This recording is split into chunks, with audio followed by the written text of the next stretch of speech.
Well, our next guest has had an extraordinary career in law enforcement, more than 30 years with the U.S. Marshal Service, including work with the DEA, and he's been outspoken about unequal policing in different communities. We'd like to welcome in retired Chief Deputy U.S. Marshal Matthew Fogg. Mr. Fogg, thank you so much for joining us. Wish you was under different circumstances, but we're happy that you're here to give us your perspective. And we want to start off with the Daunte Wright case. Let's take a look at the body cam footage. Now, I want to talk about some of the things that happened actually before the shooting. So if we can roll that video, I want to talk about, all right, so there's this officer. I believe he's in training from what we understand. He takes Daunte out of the car. When he's taking Daunte out of the car, he seems like he's got the situation under control, Mr. Fogg. And then that's when you'll see Sergeant Cooper intervene for whatever reason. And I want you to take me through this and why you felt like, or do you feel like it was even necessary for her to even intervene in this situation when it appeared that this officer had everything under control?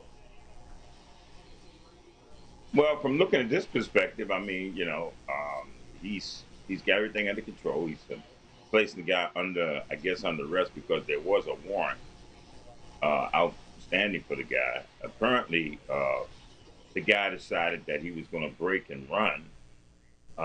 It didn't matter with the other officer coming up and touching him or whatever. Once you're under arrest, I mean, we can touch you, check your clothes, whatever, weapons.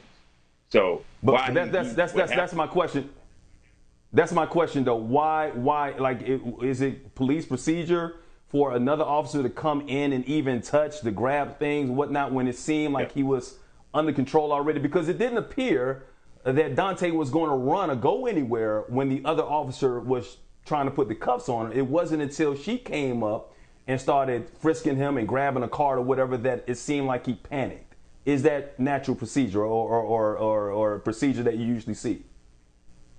Yeah. I mean, if one officer is, if you're going to make an arrest, at that point, you want to make sure this guy doesn't have anything on him, any weapons or nothing like that on him. Drugs, you got to make sure all that stuff. So somebody's going to do a search. So you may have two officers, one officer first there on the scene, then the other one when he comes up, touches them and moves him. But you can see everything happen so fast. As soon as she touched him, he took off. So he took off running, and they don't know, why he's running. But our procedures are you don't let somebody get back in a vehicle. Now, that's a no-no. Now, they may do it, but the problem is you really don't want them getting back in that vehicle because our training says they can grab a weapon or anything like that. Especially if you're trying to place him under arrest. At that point, he was being placed under arrest. So, Mr. Fogg, and I'll follow up on Mike's point, and then I'll give you something else. So, if his hands are behind his back and the officer is in the process of handcuffing him, and there's no struggle there, I think we all can agree on that we see no struggle at that point, would it not be appropriate to allow the officer to finish handcuffing him, hands behind the back, and then complete the pat down? That's my follow-up. My other question is the difference between a gun and a stun gun, the weight of it, where it's placed, on which side of an officer's body, and your thoughts on that. Right. Well, again, when officers are making an arrest, another officer can come up and assist you. That's no problem.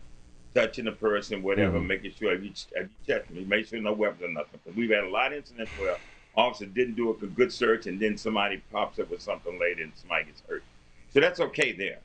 But as far as when he took off the run like that, what happens usually when you're out there in the street like that and you don't really know who you're dealing with, and then suddenly somebody makes a sudden move, everybody, it's just automatic. You're going to go on high alert. And when he's jumping like that, he's running to get in the vehicle. Our training says, hey, don't let him get in the vehicle because of all the things that can happen if somebody does get in the car. So all of those are the protocols that we go through in our training. Now, as far as pulling out a taser versus a handgun, now some tasers are designed, and I had a problem with this before because I got into a debate before about the tasers having this trigger pull that looks sort of like a handgun. Now, I can tell you here and now, if somebody jumps out with a taser and aims it at me, I'm going to think it's a gun, okay, automatically. So bottom line is, if she went, let's just say, and I don't, you know, there's so much discretion in this, and so much goes on in our heads when we're involved in a melee or an incident. I don't know sometimes what other officers are thinking or in their mindsets, what fears pop over them and what concerns them at that moment. But we've got an individual that's now not complying, jumped in his vehicle, doing something fast and moving. And at that point, everybody's on the highest alert you can get on, because you just don't know what this person's going to do. Now, if she says she pulled out she pulled out her, I'm sorry, she pulled out her taser. No. Well, go ahead. Okay. She's saying she pulled out her, well, she's in her mind, she's thinking she's pulled her taser, but she's really she's got her handgun. And in that melee, she says it was a mistake. It's almost like you're in a position where, and in our line of work, there are a lot of what we call how do you make that mistake though? I mean, you would think it would happen more often. I mean, because you got these. How do you make that mistake? Right. Well, if you remember a few years ago, another officer, they had a guy down on the ground, and the officer pulled out his older officer. He was a senior, and he shot the guy, saying he thought he pulled out his taser.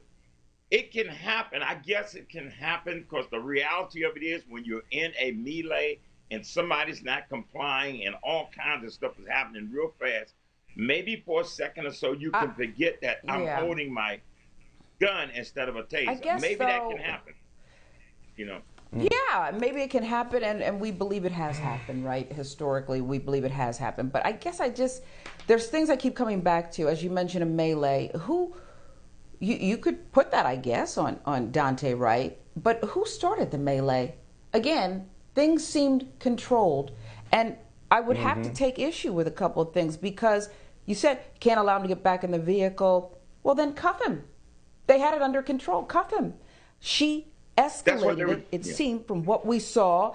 And let me just say this. They knew exactly who he was. They knew exactly who he was. Yeah. He had a ticket They knew where to go. Something about a little bit of marijuana and not a check-in or something. They knew he was not this dangerous criminal. They knew exactly who he was. You also mentioned what was in the police officer's mind. It's a difficult job. A mistake could lead to your loss of life. And I think we can all agree on that too, right? But it just seems to me that these mistakes, these fears, start from the jump, and the people who end up being killed disproportionately, why is it always unarmed black people? Or why is it so many more unarmed black people? And don't we need to get there? Yep. Well, no doubt about that. When you're talking about the numbers and the statistics that show racially the numbers of African Americans that are killed by police, there is a problem. And I used to have talk about that on my job, because I used to always tell my guys, when I had guys under me, I said, don't tell me I wasn't sure. I said, you're not sure, you get out the way. But the bottom line is, we see that basically when it comes down to law enforcement, these are things that we could, even us as black officers, you knew you could get away with stuff that you better not go into some white neighborhood or pull somebody white over and do the same thing. There. So there is all of that involved in the process. I mean, it's a lot. So you're admitting that a lot of police officers are looking at black faces and automatically having fear that they are a threat. You're saying that right now. Well, I'm saying, yes. I'm saying that we're finding that more incidents occur where black folks are killed, and officers are saying, I felt feared for my life. So we're seeing that sort of disproportionate or disparity when it comes down to who we actually end up killing or assaulting, or some type of incident occurs where somebody loses life. So why is that? And we're almost out of time. We're almost out of time, Chief Deputy. But I just want to seize on that other thing that you said, which was you knew as an officer going into a black community, black and brown, you could get away with it a lot more than you could. You had to be sure if you pull over a white kid. And that is the crux, we think, of so much that's happening here. And so we can debate whether she should have even had the gun out, the taser, the this and that. And I hope we get into all of it. But those were the questions that we have. You know, fear should be across the board, not just when it's a man of color who should be here. But, you know, we thank you so much for your insight, because it is very valuable, and to know, and your candor too. Matthew Fogg, we appreciate it. We hope you'll come back too. Thank you.